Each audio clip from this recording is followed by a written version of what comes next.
이 19장을 보면 금방 읽었던 18장 마지막부터 18장 마지막부터 19장까지를 보면 그 다윗의 인간적인 모습을 적나라하게 볼 수 있어요.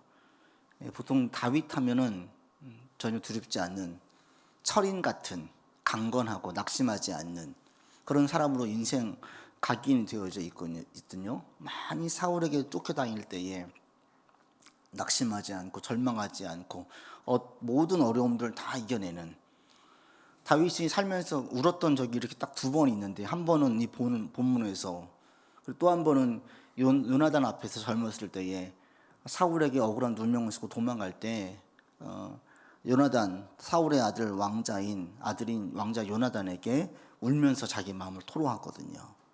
그때는 젊을 때였었고, 이제 오늘 본문의 19장, 18장 마지막에서 내 아들 압살롬아 막 울 때는 이 다윗이 나이가 많을 때예요. 그리고 가장 힘든 시간이에요. 가장 사랑했던 아들이 죽음, 그 아들로 인한 배신, 갑자기 궁에서 쫓겨남, 민심이 압살롬에게로 향함, 이런 여러 가지 것들이 다윗으로 하여금 너무 불안하게 만들었어요. 그럼에도 불구하고 다윗이 압살롬을 그렇게 죽이지 않기를, 살기를 바랐잖아요. 그 이면 여러 가지 내용들이 있죠. 지난주에 말씀을 드렸듯이 한편으로는 그 자책이에요. 자기의 죄로 인해서 시작되어진, 그래서 여기까지 왔다라는 그 회개의 마음이 담겨져 있기 때문에 압살롬을 마냥 미워하는 게 아니라 그 아들을 볼 때 미안한 마음이 함께 있는 거, 이게 지금 다윗이에요. 왜냐하면 그 뒤에 쭉 전체 배경을 볼 때에 충분히 우리가 그렇게 미루어 짐작할 수 있습니다. 밧세바를 범한 다음에 금식했던 거, 기도했던 거, 그리고 이 문제에 대해서만큼은 시원하게 하지 못하는 것, 스스로도 많이 찔리기도 하면서 한편으로는 그 이후에 벌어진 많은 끔찍한 일들이 자기로부터 시작되었다는 그런 마음이 같이 있는 거예요. 그러다 보니까 다윗은 압살롬을 마냥 죽이고 싶거나 적으로 간주하거나 증오의 마음이 없고, 이 아버지의 마음과 함께 신앙적으로 자책의 마음이 함께 가지고 있었어요. 그게 이제 압살롬의 죽음 앞에 그냥 완전히 무너져 버린 거예요. 인간은 다 이래요. 강한 인간인 것 같은데 나이가 들어가고 또 높은 관직에 있을 때는 아주 힘이 있고, 뭐 돈과 명예가 있을 때는 그냥 큰 소리 치고 거칠 것이 없는 것 같지만, 사람이 병이 들고 있는 게 없어지면 다 연약해지는 거예요. 특별히 나이가 들어가면 다 똑같죠. 80 넘어가면 뭐 학력, 가진 재산, 자녀의 성공 다 필요 없죠. 오직 주제는 한 가지예요. 건강밖에 없어요. 건강 얘기밖에 안 해요. 80 넘어가면 이제는 다 필요 없는 거죠. 건강이 최고인 거예요. 근데 건강이 무너지면 다 필요 없는 거예요. 그러니까 연세 드신 분들 가끔씩 한동안 연락이 안 되면 그 다음에 오는 게 부고 소식이 오거나 오랫동안 병으로 고생했거나 이런 얘기가 많이 들리는 거죠. 이 다윗의 이런 모습을 보면, 오늘 본문 전체적으로 볼 때 다윗의 연약한 인간의 모습을 보게 되면 이게 우리의 모습이고, 이게 우리가 연합해서 살아가고 있는 사람의 실체다. 그래서 인간은 사랑할 대상이지 의지할 대상이 아니다. 그리고 내게 도움을 주는 사람도 고마운 마음을 가져야 되지만 그를 통해서 하나님을 봐야지, 그 사람만 보고 있으면 언젠가 낭패를 당한다. 왜요? 그 사람의 도움이 제한적이거든요. 무한하지 않아요. 가진 능력도 무한하지 않아요. 때문에 사람의 도움을 보면서 그 사람을 하나님보다 크게 보게 되어지면 반드시 낭패를 당할 때가 온다. 이게 인간이에요. 그리고 여러분 옆에 있는 사람과 연합해서 함께 나아갈 때 함께 협력을 하고 또 도움을 받고 감사하지만, 이런 것들을 통해서 사람에 대한 의존과 의지가 커지는 게 아니라 더 하나님을 의지하고 또 하나님을 의존할 수 있는 사람으로 서갈 수 있게 되기를 바랍니다. 이 다윗이 힘들 때 참 다윗에게 가슴 아프게 대못을 박는 이 요압이 나오는데, 문제를 풀면서 같이 보시죠. 1번 같이 읽겠습니다. 전쟁에서 승리했음에도 아들 압살롬의 죽음으로 다윗은 크게 슬퍼합니다. 다윗은 자신의 슬픔을 어떤 식으로 표현하며 다윗의 슬픔에 백성들은 어떻게 행동합니까? 울지요. 내 아들 압살롬아, 막 슬피 울어요. 그러니까 백성들은 어떻게 합니까? 백성들은 2절 보시면 모든 백성들이 슬픔이 되어서 3절에 보시면 다 부끄러워서 도망과 같이 가만히 성읍으로 다 들어갔어요. 전쟁에 승리해서 이제 승리했습니다 해야 되는데 그렇게 하지 않는 거예요. 1절에 울며 히브리어 뜻이 큰 소리로 통곡하는 거예요. 그러니까 있는 모든 백성들이 다 보는 거예요. 엉엉 우는 거예요, 다윗이. 여기 앞에 사람들이 말을 못하고 그냥 조용히 들어가서 다윗의 슬픔을 헤아리는 거죠. 그런데 이런 다윗에게 와서 직언을 하는 사람이 있습니다. 요압이죠. 2번 보겠습니다. 다윗이 크게 슬퍼하자 요압은 다윗에게 어떤 말을 합니까? 이런 요압의 말은 사실이 얼마나 가깝습니까? 요압이 와요. 5절에 와서 말합니다. 5절 같이 읽어보지요. 요압이 집에 들어가서 왕께 말씀드리되 왕께서 오늘 왕의 생명과 왕의 자녀의 생명과 처첩과 비빈들의 생명을 구원한 모든 부하들의 얼굴을 부끄럽게 하시니 이 말은 맞지요. 전쟁에 승리하고 왔는데 승리한 이들에게 수고했단 말 한마디 하지 않고 다윗은 자기 감정에 빠져가지고 그냥 엉엉 우는 거예요. 이건 왕으로서 보인 행동은 아니에요. 이게 연약한 인간이에요. 왕의 자질이 아니라 인간의 연약한 모습을 볼 수 있어요. 그런데 이 말은 맞는데 그 다음 이제 6절부터 보시면 좀 잔인한 말을 하는 거예요. 6절 읽겠습니다. 이는 왕께서 미워하는 자는 사랑하시며 사랑하는 자는 미워하시고 오늘 지휘관들과 부하들을 멸시하심을 나타내십니다. 오늘 내가 깨달으니 만일 압살롬이 살고 우리가 다 죽었다면 왕이 마땅히 여기실 뻔하였나이다. 이거는 맞는 말이 아니죠. 그러니까 우리가 죽고 아들이 살았으면 기뻐했겠습니까? 그런 거 이게 얘기가 아니잖아요. 근데 가슴을 막 후벼 파는 말을 하는 거예요. 그리고 이후에 다윗도 알았겠죠. 누가 압살롬을 죽였습니까? 이렇게 얘기하고 있는 요압이 압살롬을 죽였어요. 충분히 살아서 데리고 올 수 있었음에도 불구하고 그 아들을 잔인하게 죽인 거예요. 창을 가진 사람들 통해서 찔러 죽이게 했어요. 한 번 찔른 게 아니에요. 여러 명이 같이 찔러댄 거예요. 그리고 돌무더기를 쌓아서 마치 저주받은 자의 인생인 것처럼 그렇게 마무리를 지었어요. 아들을 치욕스럽게 죽음을 맞이하게 만든 게 요압이에요. 여기에서 다윗은 슬퍼하고 있는 거죠. 이 슬픔을 헤아리는 것이 아니라 그냥 가슴을 후벼 파는 거예요. 잔인한 거죠. 이 요압은 다윗에게 여러 번 힘들게 했어요. 여러 번. 도망 다닐 때부터 사울에게 쫓길 때부터 함께 했던 요압인데 도움도 되면서 동시에 너무 힘들게 한 인물이 요압이에요. 그리고 이제 제가 볼 때는 이 18, 19장의 사건을 기점으로 요압이 다윗과 등을 돌려요. 그걸 볼 수가 있어요. 다윗이 이때 너무너무 상처를 받아요. 그러니까 여기에서 정말 옆에 있는 진정한 사람이라면 진짜 아끼는 사람이라면 왕이 씨 얼마나 슬픈지 압니다. 사실은 이 왕의 마음을 헤아리는 자였다면 압살롬을 죽이지도 않았겠지요.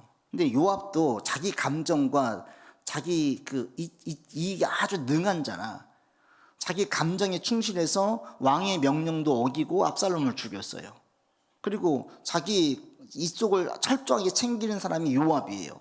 그러니까 이런 요압이 결코 다윗을 위하지 않아요. 하나님의 기름 부음 받은 자인 걸 알고 있기 때문에 인정하지만 종종 자기의 속내와 이속을 챙기는 요압을 보게 되어집니다. 그러니까 참 힘들어요. 다윗이 힘들어했어요. 여러분 우리가 사역을 할 때 어때요? 이런 옆에 이런 힘든 사람이 있을 때 가시 같은 사람이 있잖아요. 어때요? 너무 힘들어요. 내를 아껴주고 좋아해주고 챙겨주는 사람이면 참 감사하겠는데 그게 아니라 막 갑자기 아주 그냥 가슴 후벼 파는 말을 하는 사람들이 있어요. 그럴 때는 교회도 힘들어요. 목회자도 마찬가지예요. 다 품고 나아가야 되는데 힘든 사람들이 있어요.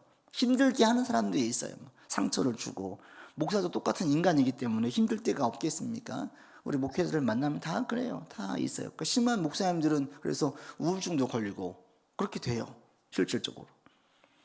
근데 이 요압의 이 말을 듣고 다윗이 어떻게 합니까? 3번 보시면 8절 읽겠습니다.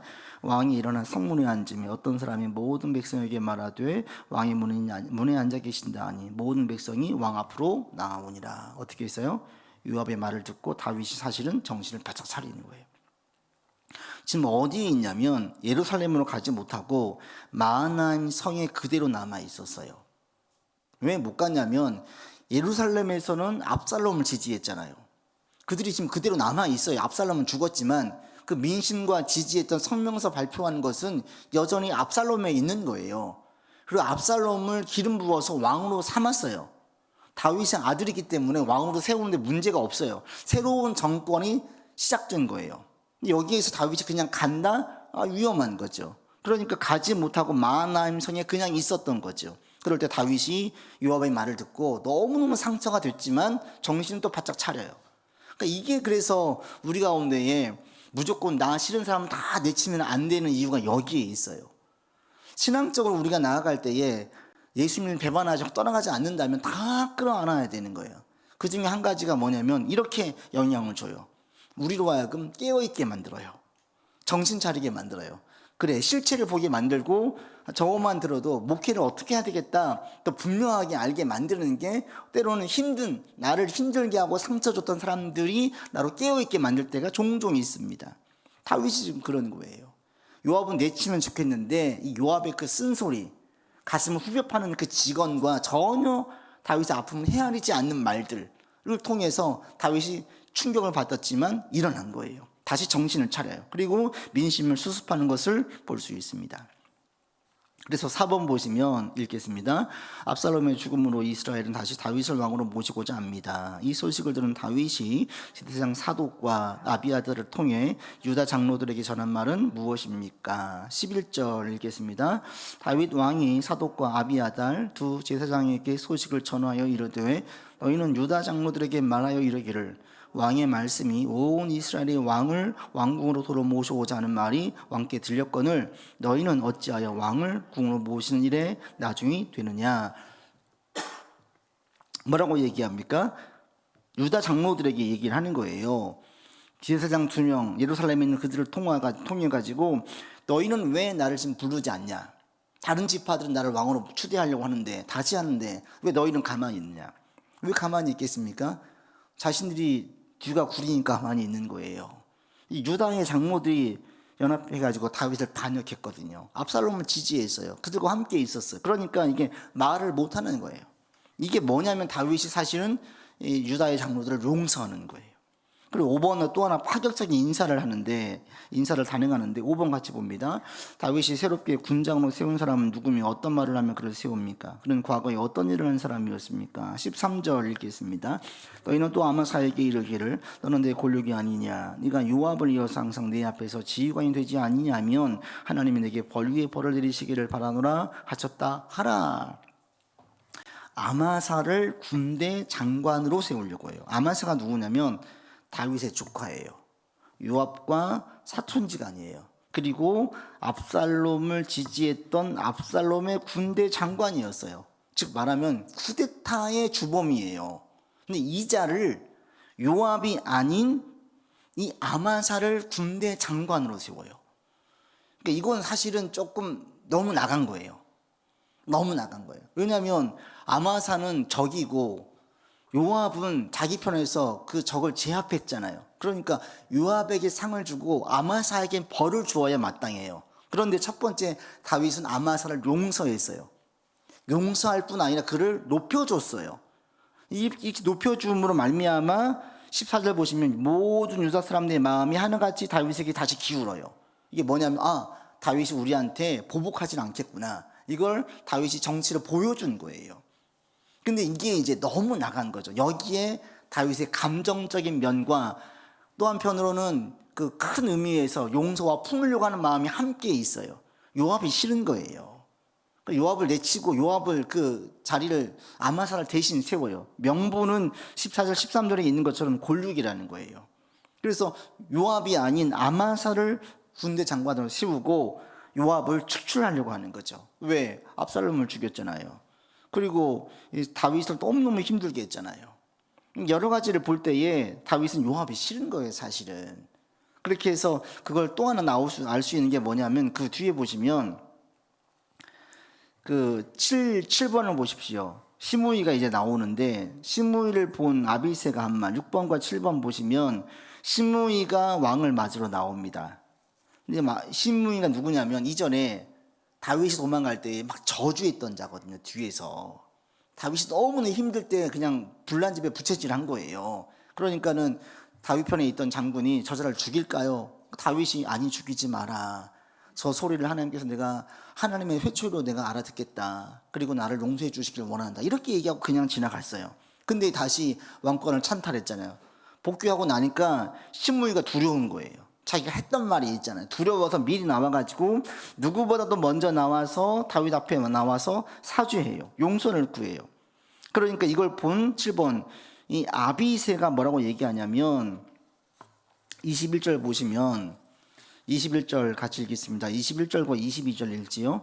스루야의 아들 아비새가 대답하여 이르되 이 시므이가 여호와의 기름 부으신 자를 저주하였으니 그로 말미암아 죽어야 마땅하지 아니하니까 아니라 다윗이 이르되 스루야의 아들들아 내가 너희와 무슨 상관이 있기에 너희가 오늘 나의 원수가 되느냐 오늘 어찌하여 이스라엘 가운데 사람을 죽이겠느냐 내가 오늘 이스라엘의 왕이 되는 것을 네가 알지 못하리요 라고 얘기를 해요. 근데 이 아비새 아니다 라고 얘기하는 게 아니라 22절 보시면 스루야의 아들들아 그래요. 요압과 이 아비새가 형제거든요. 그러니까 요압도 같이 집어서 얘기하는 거예요. 니네가 나하고 무슨 상관이 있냐 이렇게까지 말할 필요가 없는데 감정이 담겨져 있어요. 요압이 싫은 거예요. 그리고 아비새의 말도 다윗이 가지고 있었던 그 뜻과 다른 거예요. 그래서 다윗은 말할 때 이 나의 원수, 다른 말로 나의 사탄이 됐냐 이렇게 얘기를 하거든요. 하나님의 뜻이 아니라는 거예요. 다윗은 이때 폈던 게 뭐냐면 다 용서예요. 그 포용이에요. 용서와 포용으로 정책을 펴서 나가려고 다시 원래 돌아온 거죠.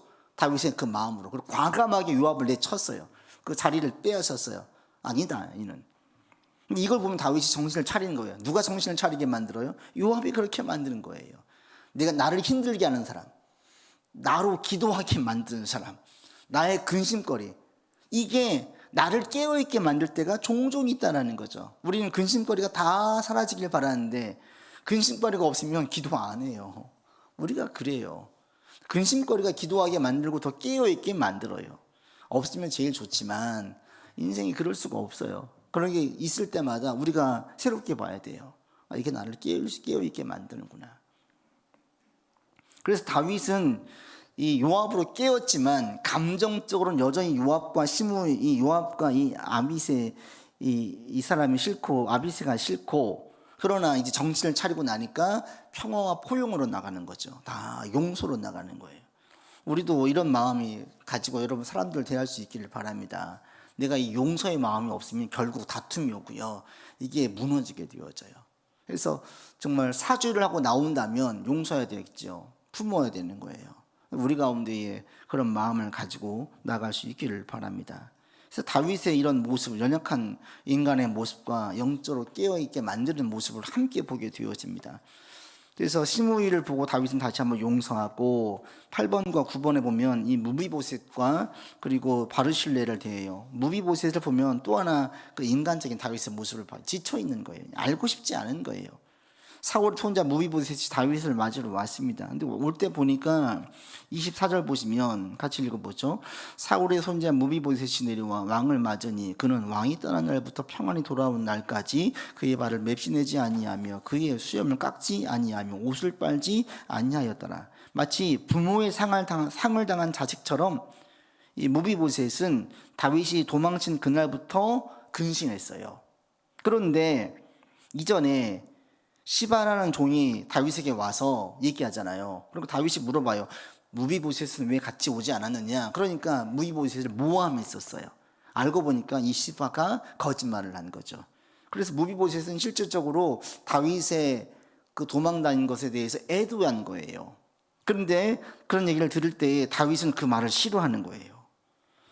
종인 시바가 나를 속였습니다. 쭉 얘기를 하니까 다시 왕이 나를 속여가지고 내가 이렇게 됐습니다라고 얘기하니까 왕이 뭐라고 얘기하냐면 29절 보시면 이렇게 말합니다. 29절 왕이 그에게 이르되 네가 어찌하여 또 너희 일을 말하느냐 내가 이르노니 너는 시바와 밭을 나누라. 그 소상한 얘기를 듣고 싶지 않은 거예요. 다윗은 지금 마음이 그렇게 해주고 싶은 마음이 없어요. 여력도 없어요 지금. 그래서 이게 인간의 모습을 또 보게 되어지죠. 다윗도 지쳐 있거든요. 누가 봐도 무비보셋이 옳은 자였고 시바가 음모를 꾸민 아주 나쁜 자였음에도 불구하고 다윗은 자신이 이전에 한 말도 있기 때문에 반씩 나누라고 얘기를 해요. 그리고 이제 9번 보시면 바르실레를 맞이할 때 이 바르실레가 다윗을 크게 도와줬던 자거든요. 그래서 그를 또 이제 품으려고 하니까 바르실레가 자기 아들 김함을 대신 내세우고, 자기는 나이가 많아서 80 넘어서 왕 앞에 가도 제가 뭘 할 수 없습니다 하고 그 자리를 거절해요. 이렇게 해서 이제 그 정리가 끝나고 귀환하는 것을 볼 수 있습니다. 그러니까 이 전체를 볼 때 한 가지는 다윗은 매우 슬퍼했던 것. 왜 슬퍼했을까? 단순히 그 아버지로서 슬퍼한 게 아니라 아까 얘기했지만 영적인 부분을 생각할 때 슬퍼한 거예요. 그런데 그럼에도 불구하고 인간적인 모습이 그대로 적나라하게 다 드러나요. 감정은 절제해야 되는데 절제가 안 되는 거예요. 거기에 대해서 요압은 가슴을 후려 파고, 그를 보면서 다윗은 또 정신을 차리고 다시 인간적인 연약함을 극복해내고, 그러면서도 또 한편으로 양가 감정을 같이 가지고 있죠. 불편한 그 마음, 이게 인간이에요, 인간. 그러면서도 꾸역꾸역 하나님의 일을 진행해 나가는 거예요. 이게 우리입니다. 우리가 늘 천사처럼 모든 사람을 대하면 얼마나 좋겠습니까? 사랑의 마음으로. 그래요? 안 돼요. 싸우기도 하고 미워하기도 하고 그리고 원망하기도 하고 슬피 울기도 하고. 근데 그러면서도 또 일어나요. 또 꾸역꾸역 가요. 이게 신앙이에요, 사실은. 그러니까 신앙이라는 것은 그냥 씩씩하게 다 가느냐, 그런 사람 없습니다, 여러분. 한 사람도 없습니다. 다 힘들고 눈물을 흘리고 고통 가운데 있고 괴로운 범인의 시간이 다 있어요. 없이 가는 사람이 아무도 없어요. 그러니까 우리 가운데 이런 삶이 있을 때, 이런 문제가 있을 때, 요압 같은 자가 있을 때에 이것들을 너무 부정적으로 저 가시만 빼내면 될 텐데 이렇게 보지 마시고, 그게 나를 깨어있게 만든다, 인생을 달리 보게 만들고 하나님을 더 의지하게 만든다, 이렇게 고백을 하면서 우리가 나아가시고 하나하나 문제들을 헤쳐나가는 저 여러분이 되기를 바랍니다. 기도합시다.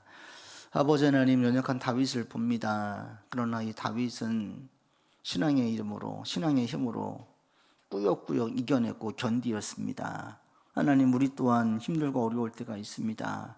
그럴 때마다 주님 손 붙들고 이겨내기를 원합니다. 예수 이름으로 일어서기를 원하고 다시 한번 강건해지기를 원합니다. 주님, 우리를 붙들어 주시옵시고 세임 주시옵소서. 또 우리의 삶에 요압 같은 사람이나 요압 같은 문제가 있을 수 있습니다.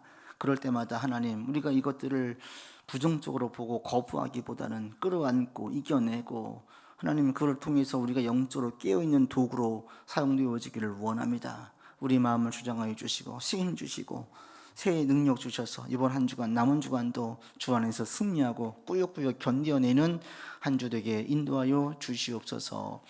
이제는 우리 구주 예수 그리스도의 은혜와 한이 없으신 하나님의 사랑하심과 성령의 교통하심과 교제하심이 다시 한번 예수 이름으로 일어나서 승리하기를 원하고 견디기를 원하고 살아가기를 원하는 주의 백성들 위에 모든 삶 위에 이제로부터 영원토록 함께 계시기를 간절히 축원하옵나이다. 아멘.